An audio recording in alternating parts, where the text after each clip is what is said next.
میرے بھائیو، جہاں تک شعبان المعظم کے بابرکت مہینے کی عظمت کا تعلق ہے، خصوص بالخصوص اس میں رکھے گئے اور روزوں کی جو فضیلت ہے، تو اس پہ صحیح بخاری اور صحیح مسلم کی کئی احادیث گواہ ہیں. اس سے تو ہمیں کوئی انکار نہیں ہے. معاذ اللہ، استغفر اللہ، ہم کیوں سچائی سے روگردانی کریں گے؟ لیکن اس کے برعکس جہاں تک 14 اور 15 شعبان المعظم کی درمیانی رات، جسے شب برات بھی کہتے ہیں، یہ برات عربی کا لفظ ہے، چھٹکارے کی رات. ان کا کلیم ہے کہ یہ جہنم سے چھٹکارے کی رات ہے. تو یہ جو شب برات کی جتنی بھی احادیث ہیں، ان میں سے کوئی بھی حدیث ہے بھی وہ گنتی کی ہیں، 5-6 احادیث ہیں، بلکہ وہ کہنا چاہیے کہ احادیث کیا ہیں، وہ یعنی سند کے ساتھ روایتیں بیان ہوئی ہیں نبی علیہ السلام کے ریفرنس سے. کوئی بھی اصول محدثین کے اوپر صحت کے درجے پہ نہیں ہے. لیکن اس ساری ڈسکشن کا سب سے خطرناک پہلو یہ ہے کہ شب برات کے بارے میں، یعنی 14 اور 15 کی درمیانی رات، جسے ہم 15ویں رات کہتے ہیں شعبان کی، جو کلیم کیا جا رہا ہے نا کہ اس رات میں تقدیر کے فیصلے ہوتے ہیں، رزق لکھ دیا جاتا ہے، کس نے مرنا ہے، کس نے پیدا ہونا ہے، یہ ساری باتیں لکھ دی جاتی ہیں. یہ سارے کے سارے کلیم، حتیٰ کہ یہاں تک کلیم کیا جاتا ہے جی قرآن 2 دفعہ نازل ہوا ہے، ایک دفعہ لوح محفوظ سے جو ہے وہ پہلے آسمان پہ، اور اس کے بعد پہلے آسمان سے نیچے. وہ کہتے ہیں وہ جو پہلے والا اوپر والا حصہ نازل ہوا ہے وہ بھی اس رات میں ہوا ہے. یہ سارے کے سارے کلیم قرآن کی روح سے بالکل غلط ہے. قرآن حکیم کو آپ پڑھیں گے تو یہ سارے کے سارے کلیمز آپ کو شب قدر کے بارے میں ملیں گے. قدر کا مطلب بھی ڈیسٹنی کی رات، جو رمضان المبارک کے آخری عشرے کی تاک راتوں میں آتی ہے، اور بخاری مسلم میں کئی احادیث اس کے اوپر گواہ ہیں. وہ میں اینڈ پہ انشاءاللہ بیان بھی کر دوں گا. تو قرآن کی روح سے تو یہ شب برات کے بارے میں جو کچھ کلیم کیا جا رہا ہے وہ بالکل غلط ہے، قرآن سے ہی ٹکراتا ہے. یہی تو ہم کہتے ہیں کہ صحیح احادیث قرآن کے خلاف نہیں ہوتی ہیں. ہمیشہ جعلی روایتیں، ضعیف روایتیں یہ قرآن کے خلاف جاری ہوتی ہیں، تو ہم مانتے بھی نہیں ان کو. الحمدللہ شب برات سے ریلیٹڈ میں نے مسئلہ نمبر نیو 44 بڑا ڈیٹیل ریکارڈ کروا دیا تھا 2017 کے اندر. اب آ جائیں میرے بھائیو، جو شب برات کی فضیلت کے حوالے سے بات کی جاتی ہے، تو ایک جو فضیلت بیان کی جاتی ہے، میں بعد میں حدیث بیان کرتا ہوں. اس میں ایک چیز تو جنرل ہے، بخاری مسلم میں وہ روزانہ فضیلت ہے، نہ اس میں شب قدر نہ شب برات کو بھی دخل ہے. بخاری مسلم دونوں میں حدیث ہے کہ اللہ تعالیٰ آخری تہائی رات میں، یعنی اگر رات ہے نا 8 گھنٹے کی، تو آخری آپ سمجھ لیں آلموسٹ 2.5 گھنٹوں میں، 2.75 گھنٹوں میں، اور رات ہوتی ہے غروب آفتاب سے لے کے فجر کا وقت داخل ہونے تک. آخری 1/3 حصہ جب فجر کے ہونے میں رہ جاتا ہے تو اللہ تعالیٰ آسمان دنیا پہ نزول فرماتا ہے جیسا کہ اس کی شان کے لائق ہے، اور فرماتا ہے، ندا دیتا ہے کہ ہے کوئی مجھ سے بخشش کا طلبگار کہ میں اسے بخش دوں، ہے کوئی مجھ سے مانگنے والا کہ میں اسے عطا کروں. اور یہ ندا آتی رہتی ہے حتیٰ کہ فجر کا وقت داخل ہو جائے. تو یہ تو روزانہ ہو رہا ہے. اس میں نہ رمضان کی لیلۃ القدر کو کوئی دخل ہے، نہ ان کی بنائی ہوئی شب برات کو کوئی دخل ہے. یہ تو روزانہ ہی ہے شب قدر، البتہ آخری تہائی رات میں. شب قدر جو رمضان والی فضیلت ہے وہ یہ ہے کہ غروب آفتاب سے لے کے فجر تک پوری رات وہ رہتی ہے فضیلت. تو وہ تو ایک رات ہے نا، باقی تو ہر رات میں اللہ تعالیٰ آسمان دنیا میں نزول فرماتا ہے جیسا کہ اس کی شان کے لائق ہے. اس کی کوئی تفصیل نہیں کہ جی آج جناب امریکہ میں اس وقت دن ہے تو ادھر رات ہو گئی ہے تو کتنے ہے. یہ متشابہات ہیں، یہ ہمارے فریم آف ریفرنس سے بات ہے، باہر ہیں یہ چیزیں. ان کے اوپر، ان باتوں کے اوپر ہمیں ڈسکشن سے منع کیا گیا متشابہات کے اوپر. سورہ ال عمران کی آیت نمبر 7 ہے کہ جن لوگوں کے دلوں میں ٹیڑھ پن ہوتا ہے وہ متشابہات کے پیچھے لگتے ہیں. ہمارے پاس ڈیٹا ہی نہیں ہے اس کا، اس لیے اس کو ویل لیفٹ کرنا چاہیے. تو وہ حدیث بڑی مشہور حدیث ہے، جامعہ ترمذی میں 739 انٹرنیشنل نمبر کے مطابق، سنن ابن ماجہ میں 1389، اور مشکات میں بھی موجود ہے 1299. اور اس حدیث کے ساتھ مزے کی بات ہے، امام ترمذی نے اس کے اوپر جرح کر کے ساتھ لکھا ہے یہ روایت منقطع ہے، نہ تابعی کی ملاقات تبع تابعی سے ثابت ہے، نہ تابعی کی ملاقات صحابی سے ثابت ہے. 2 انقطاع ہیں. حتیٰ کہ امام ترمذی نے اس حدیث کے ساتھ لکھا ہے کہ میں نے اپنے استاد امام بخاری سے یہ پوچھا تو امام بخاری بھی اس حدیث کو ضعیف بتاتے تھے. امام بخاری بھی، ترمذی بھی. اور ڈاکٹر طاہر القادری صاحب اپنے شب برات کے لیکچر میں یہ حدیث ترمذی سے کھول کے پڑھ رہے، کہتے ہیں ترمذی پڑھ رہا ہوں صحاح ستہ میں سے، اور وہ حدیث پڑھنے کے بعد نا اینڈ پہ ٹھٹک گئے، کیونکہ اس کے بعد لکھا ہوا تھا. ان کو تو پتا تھا نا کہ امام ترمذی کہہ رہے کہ نہ میرے نزدیک یہ روایت ٹھیک ہے نہ امام بخاری کے نزدیک. تو ڈاکٹر صاحب ہم تو آپ کے دلائل بھی سامنے رکھتے ہیں, آپ ذرا جرت کرتے ہیں نا اور لکھتے کہ امام ترمذی نے اور بخاری نے کہانی کرائی ہے, میں وڈا کو اسکالر ہوں محدث ہوں. ویسے تو آپ البانی کے اوپر بھی جرا کرتے ہیں کہ البانی کو کیا اختیار ہے کہ جن حدیثوں کو امام بخاری یا امام ترمذی لے کے ہیں تو یہ ضعیف کہہ دے یا صحیح کہہ دے. تو آپ نے بھی تو یہی کام ڈالا ہے امت کے ساتھ, آپ نے وہ کیوں نہیں آگے پڑھے. حتیٰ کہ مشکات نے 1299 پہ انہوں نے بھی جب لی نا, انہوں نے امام ترمذی اور امام بخاری کے کمنٹ ساتھ نقل کیے ہیں, یہ شب برات والی حدیث کے ساتھ ترمذی کے ریفرنس سے لی. 739 ترمذی, سنن ابن ماجہ 1389, مشکات 1299. وہ بڑی مشہور حدیث کے سیدہ عائشہ کہتی ہیں, یہ روایت مطلب کمزور ہے, میں بیان کر رہا ہوں. ایک رات نبی علیہ السلام کو میں نے بستر پہ غائب پایا, تو میں اٹھی, میں نے یہ گمان کیا کہ اللہ کے نبی علیہ السلام کسی اور بیوی کے پاس نہ چلے گئے ہوں. تو میں نے دیکھا اب بقیع غرقد میں گئے ہیں, اور وہاں پہ نبی علیہ السلام کو میں نے جب پایا تو آپ نے فرمایا عائشہ تم نے کیا سمجھا کہ اللہ اور اس کا رسول تم سے خیانت کریں گے, یعنی میں کسی اور بیوی کے پاس چلا جاؤں گا. آپ صلی اللہ علیہ وآلہ وسلم نے فرمایا عائشہ یہ آج شعبان کی 15ویں رات ہے, اس رات اللہ تعالیٰ آسمان دنیا پہ تجلی فرماتا ہے اور بنی کلب کی بکریوں کے بالوں کے برابر لوگوں کی مغفرت کر دیتا ہے. تو یہ وہ حدیث ہے. ویسے قبرستان جانا ٹھیک ہے, مسلم شریف میں اوپر تلے 10 احادیث ہیں, اسی کو سپورٹنگ بالکل اسی طرح کی ایک حدیث ہے جس میں اما عائشہ نبی علیہ السلام کے پیچھے گئی ہیں, تو اس میں وہ کہتی ہیں کہ نبی علیہ السلام نے بقیع غرقد کے مردوں پہ 3 دفعہ یوں ہاتھ اٹھا کے دعا کی. قبرستان میں ہاتھ اٹھا کے دعا کرنا بھی سنت, رات کے وقت جانا بھی سنت, اور اس میں آگے الفاظ ہیں کہ جبرائیل علیہ السلام میرے پاس اللہ کا پیغام لے کے آئے تھے کہ بقیع غرقد والوں کے لیے دعا کرو مغفرت کی. نبی علیہ السلام نے قبرستان جانا ٹھیک ہے, وہ عام دنوں میں آپ جائیں, اس دنوں میں لوگ وہ پھولوں والوں کی بھی چاندی ہوئی ہوتی ہے, کس طرح ٹریفک بلاک ہوئی ہوتی ہے اور لوگ جا رہے ہوتے ہیں, اس ایک خاص رات میں جانا کوئی ثابت نہیں ہے, ویسے آپ ضرور جائیں. اچھا تو یہ حدیث کمزور, اس کے علاوہ تو بہت کمزور ہے, یہی سب سے مضبوط ہے جو پیش کرتے ہیں. ایک سنن ابن ماجہ میں 1390 ہے اور مشکات میں 1306 ہے, جسے البانی نے ضعیف جمع ضعیف لگا کے حسن درجے تک پہنچایا ہے کہ جی اس رات اللہ تعالیٰ سب کی مغفرت کر دیتا ہے سوائے شرک والے کے اور مسلمانوں کا کینہ دل میں رکھنے والے کے. تو البانی نے حسن کہہ دیا, تو وہ بریلوی کہتے ہیں جی البانی صاحب نے حسن کہا ہے. البانی صاحب نے ضعیف جمع ضعیف حسن کہا ہے, حالانکہ انتہائی ضعیف روایت ہے. اس میں 2 سکم ہے. نمبر 1 2 راوی ہیں, دونوں ان نون ہیں, مجہول, زبیر بھی اور عبد الرحمن بھی. دوسرا سکم ہے کہ 2 راوی ابن لہیہ اور ولید دونوں مدلس ہیں اور ان سے روایت کر رہے ہیں, اور مسلم کے مقدمے میں لکھا ہے کہ مدلس کی ان والی روایت سما کی تصریح کے بغیر ضعیف ہوگی. تو یہ شیخ زبیر صاحب نے اسی لیے مشکات کی 1306 کے نیچے لکھا ہے کہ ظلمات میں ڈوبی ہوئی روایت ہے یہ, یعنی یہ ضعیف نہیں ہے, پکی ضعیف ہے. اب البانی صاحب نے اس کو حسن کہہ دیا تو وہ لوگ بیان کر رہے ہوتے ہیں. تو یہ روایت جو ہے بالکل کمزور ہے جو یہ پیش کرتے ہیں, اور اس کو سپورٹی وہ حدیث ہے جو صحیح مسلم میں ہے 2684 اور مشکات میں 2052. نبی علیہ السلام نے فرمایا تم میں سے کوئی شخص بھی شب جمعہ کو عبادت کے لیے اور جمعے کے دن کو روزے کے لیے مخصوص نہ کرے. جس طرح یہودیوں نے ہفتے کے دن کو مخصوص کر لیا, عیسائیوں نے اتوار کو, نبی علیہ السلام نے آپ کو جمعہ مخصوص کرنے سے منع فرما دیا سوائے جتنا بتایا ہے.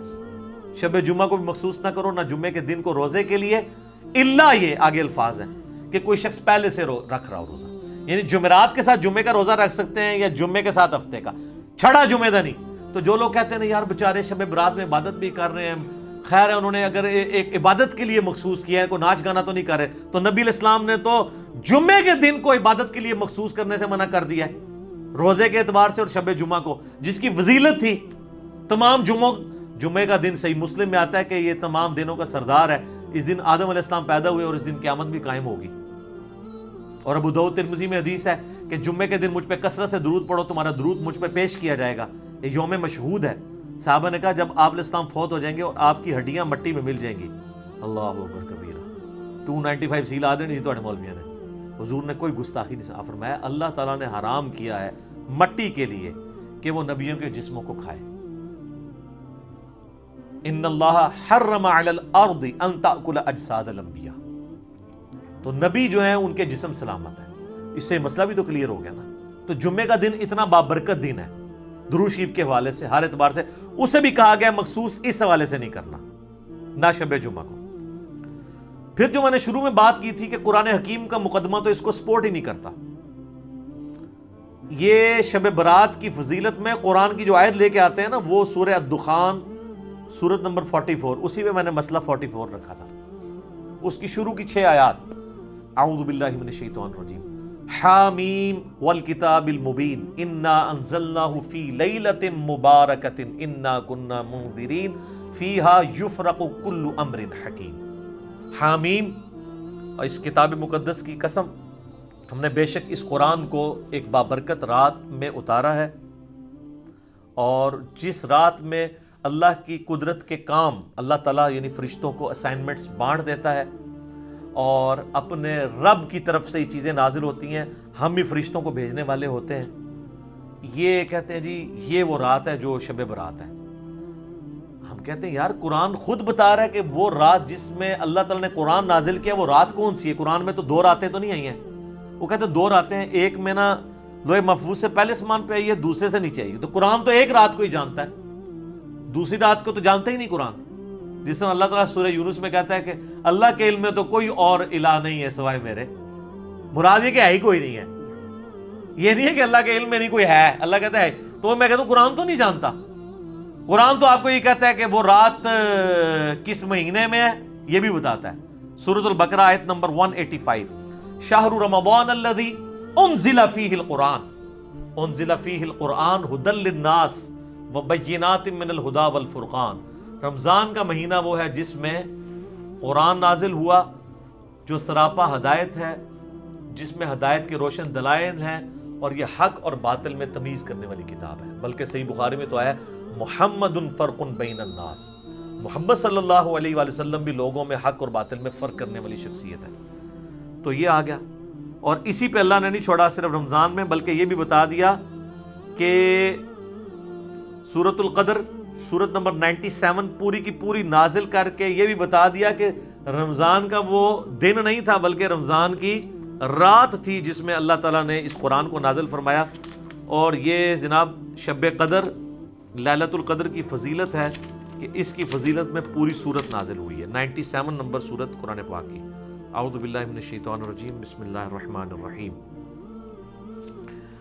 انا انزلناہ فی لیلۃ القدر، بے شک ہم نے اس قرآن کو نازل کیا فیصلوں والی رات میں، ڈیسٹنی والی رات میں، عزت والی رات میں۔ یہ تمام ترجمے درست ہیں۔ وما ادراک ما لیلۃ القدر، اور تم کیا جانو کہ وہ عزت والی رات کون سی رات ہے، کیا اس کی اہمیت ہے۔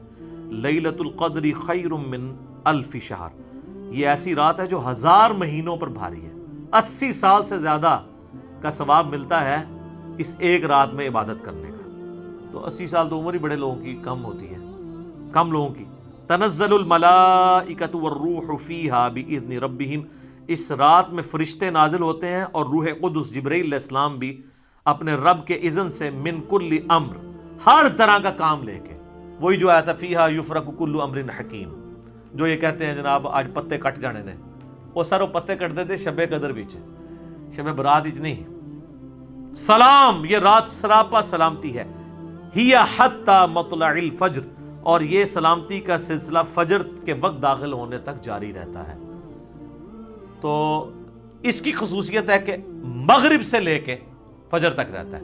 باقی بخاری مسلم میں روزانہ ہی رہتا ہے، لیکن آخری 1/3 رات کے اندر۔ پھر بخاری و مسلم دونوں میں حدیث ہے، نبی صلی اللہ علیہ وآلہ وسلم نے فرمایا جس نے ایمان اور احتساب کے ساتھ شب قدر کا قیام کیا، اللہ تعالیٰ اس کے پچھلے سارے گناہ معاف کر دے گا۔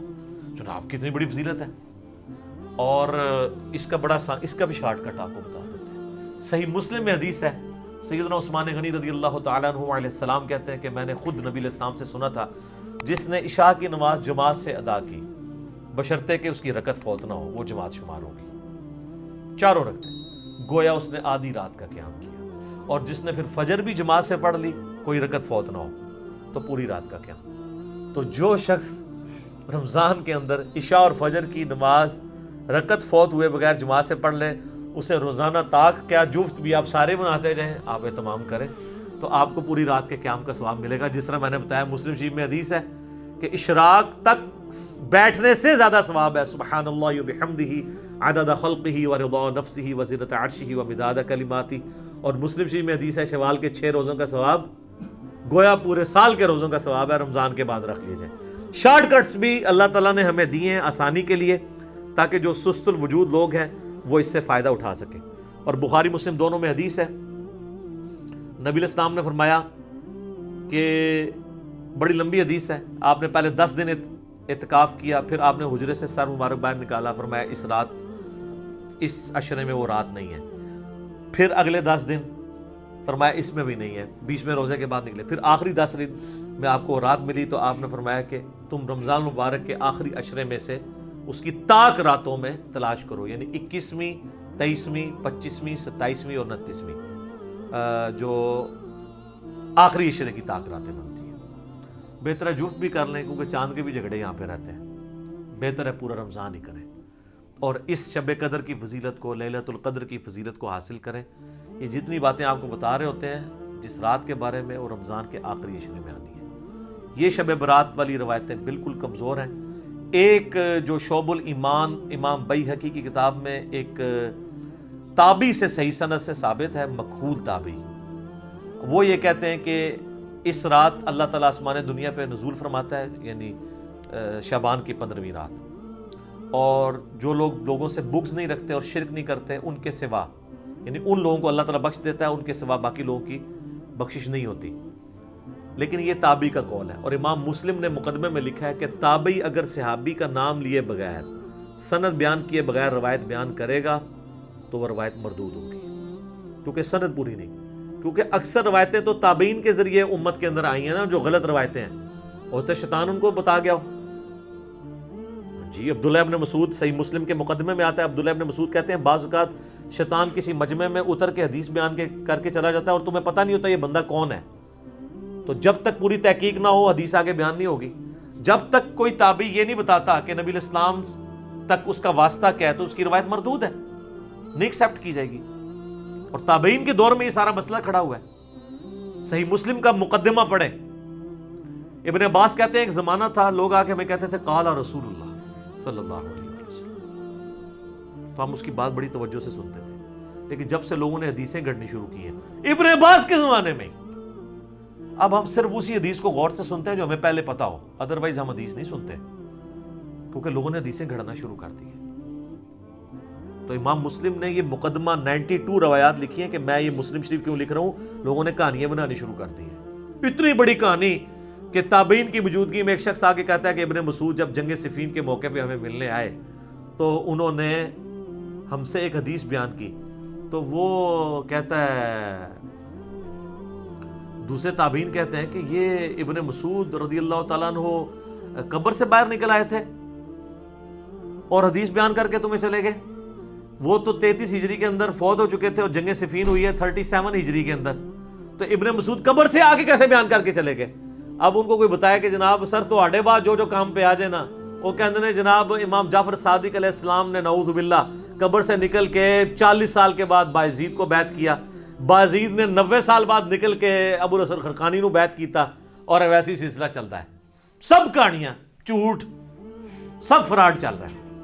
تو جب ہم اس پہ بولتے ہیں تو ان کو غصہ آتا ہے، تو ہم پھر عرض ہی کر سکتے ہیں کیا کہ مرنے سے پہلے اے مسلمان کر لے اس پہ غور، کتابوں کا خدا اور ہے، بابوں کا خدا اور یقین جب جان لے ایک دفعہ بھی تو نے کبھی زندگی میں سے سیریس لیا نا ہماری صدا کو، اور مجلس 100 تو نے دیکھ لی، تیرے اندر سے پھر آواز نکلے گی کیا کہ نہ میں وابی نہ میں بابی، میں ہوں مسلم علمی کتاب۔